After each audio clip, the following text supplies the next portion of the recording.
Welcome to GydeBites. This is our very first episode of our new series on Salesforce. I'm your host, Prasanna. And today's episode is something many retailers, many retail leaders will connect with. Uh, why do store associates struggle with Salesforce? Salesforce is a powerful platform, but when it reaches to the shop floor, things don't go always as planned.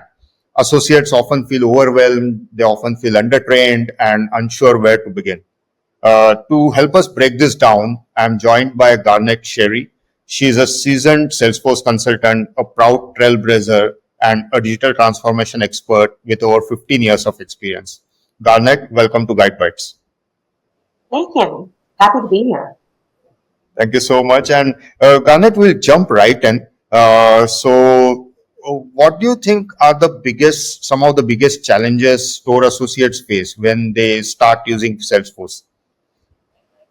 Yeah, so I think what's really interesting right now about retail in 2025 post-pandemic Yes. is that there's a big resurgence in what retail originally was built for. Training on products, being able to go in, have that personal styling session if it's something that, is on brand for that particular store, or getting a more help directly from associates. So everyone's kind of craving that personal interaction once again. But because we have a very different kind of consumer on the other end of this pandemic, they're so used to having everything at their fingertips, a lot of information served up to them.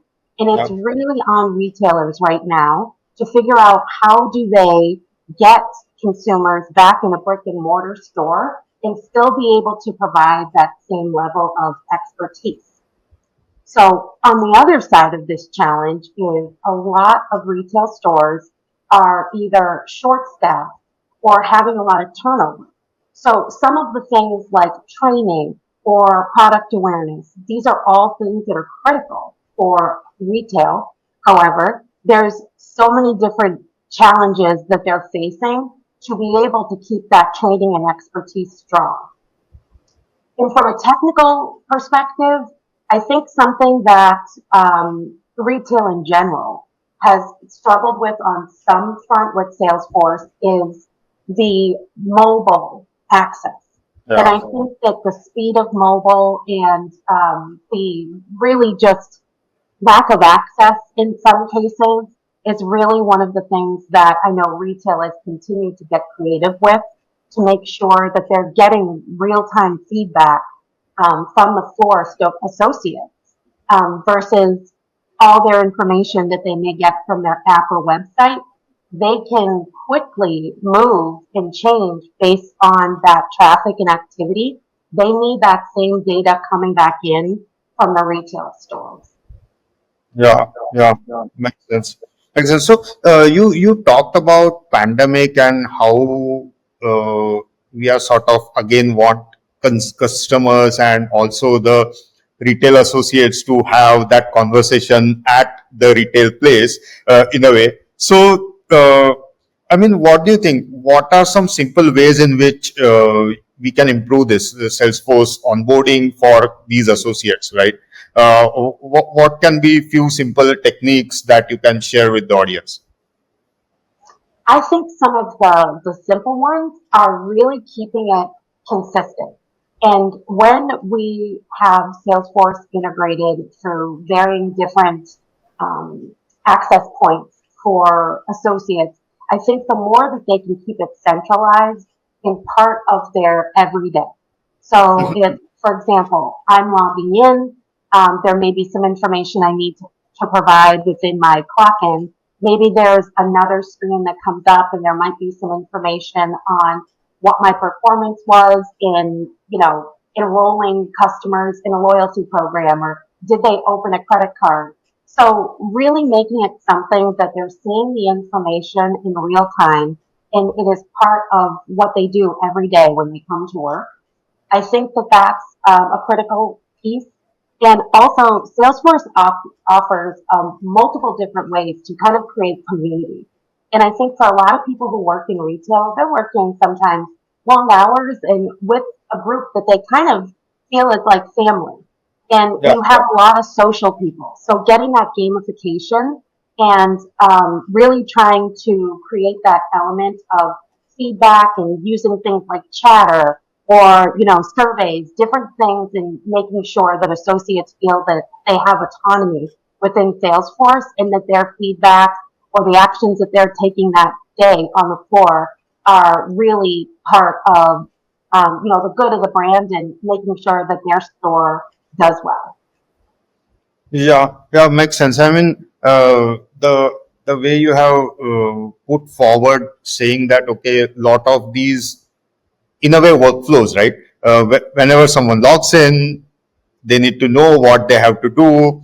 They need to check what the customer has done already, and so on and so forth. So, uh, how does the micro learning or some short learnings, maybe learning reels, as we can say in today's world, how that fits into all of this, Garnett?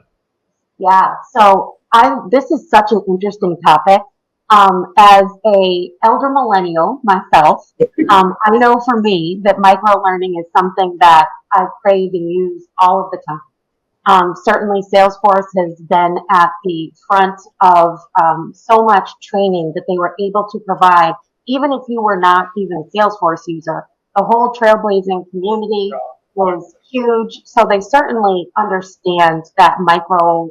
Um, they almost kind of branded their own line of training, which a lot of people have followed suit. And I would say that for Gen Z in particular, that's the generation that a lot of our retail associates are from. Yeah. And I think for them in particular, that mobile first aspect is huge. So I think that if we continue to offer different ways for people to consume the information, maybe it's when they're clocking out or when they're clocking in, like the example we used before, but I think having access to it and keep serving it up so that persistent. So if they say, for example, they passed on a learning when they checked out the last time they were in the store, now there isn't an option to opt out. Say the learning is served up again, now they need to watch that video. So I think it's that persistence and consistency that they can expect that it's going to be quick, concise, and something that they can apply to their role. Again, keeping that real relevance and autonomy so they keep coming back to these processes to Mhm. continue to grow and, continue to upsell and do all those things that are going to support that retail community. Yeah, I mean, and it makes sense, right? I mean, in today's world, we need to be able to provide that kind of personalization in a way for everyone where they have left from, and they are able to start from there. They are able to sort of redo the things that they want to, and so on. So that takes us to my next question that I was going to ask in a way. What do you think associates need after they have been onboarded? So, what kind of help they need in a way on top of Salesforce or in general as when they all get onboarded in a retail store? Yeah, so I actually grew up in the retail world, if you will. Many years early on in my career, right through, started out in high school, college, and into young adulthood. And I think the thing that I think in general with retail is really having the experts. So kind of like a permanent SME. And that really goes down to the store location. And in my experience, I had the opportunity to work for some major brands that there would be experts on a product. Now we need to think about this more experts on technology. So whether that's a manager or a specific, employee that has kind of earned the title of being the expert on whatever that technology is, whether it be Salesforce or another point of sale system or something that they're using. But I think giving that opportunity to kind of raise that person up, give them that title, technology captain, whatever that the case may be, and really giving associates the opportunity to be recognized or maybe that person receives some additional training so they can further support their fellow employees. But I think having boots on the ground mentality in Hmm. retail is so critical because so many of the retail stores, it's so fast moving. And if Yeah. it is something, we want to make sure that that training is not, for example, popping up as they're trying to check someone out and need to get to the next screen. We want to make sure that we're capturing the information that we need and allowing the associates to learn and move on. So I think when there's a person as part of supporting that, that can really help. Wow. So yeah, I mean, boots on the ground is always something that sort of helps everywhere, right? I mean, at the end of the day, it's like if we have someone who can tell us, oh, it needs to be done or how it is to be done, it's always helpful. Garnet, what trends in a way, right? What trends you are seeing US retailers are doing in 2025 to make Salesforce much more easier for store teams? What do you think they're doing today?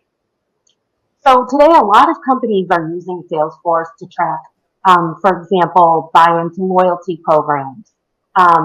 Different. There's so many pieces of the puzzle that retailers learned, say, within the last 5 years about technology. A lot of stores I've noticed now are creating an element um, of the app and the in-store experience connected. So, say for example, you're going in, and part of the process when you're checking out, maybe you are giving your phone number or email. So, not only are they kind of collecting those points like they have been in the past, so you continue to earn discounts or receive an email or whatever the case may be, but they're also allowing things like receipts, easy returns, and making sure that a customer's site to store, for example, that's another great one. So when you're going into the, brick and mortar, if you will, experience and interacting within the store itself, they want to ensure that same ease of use. If there's items that need to ship to your home that are not available, inventory checks, and again, kind of keeping the app that central place. That really is a huge effort from the retail sector because many of these stores really had to raise the bar in the last few years with their app to keep their brand alive. So now a lot of those enhancements and innovations that they've done, Salesforce is in the background running and segmenting that data for them. So now they're trying to figure out how can we serve that information up in the retail store and use that same intelligence in the app. So we're getting those additional add-on sales and really, getting that competitive edge over other retailers. Wow, makes sense. I mean, and as Salesforce at the background, I'm sure there must be a lot of data that is coming along, and it's very important in today's world that we are able to understand what data it is and how that can be used in a way, right? Yes. Absolutely. Yeah, yeah. So, Garnet, that was really amazing insight for our audience. So, before we wrap up, we always ask our guests to leave uh, an actionable tip for our listeners. So, it could be related to today's topic, or it could be related to something valuable in your Salesforce journey. So, what that tip would be for our listeners tuning in today?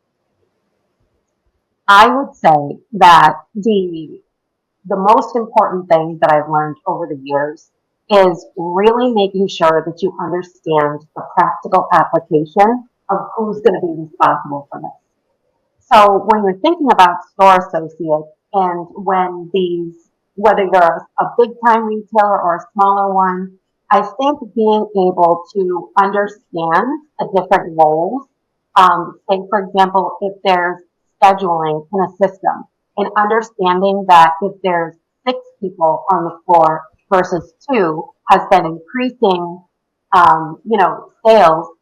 Great. And let's make sure that when they go to schedule and providing that information back to the manager who is, say, for example, setting up those schedules.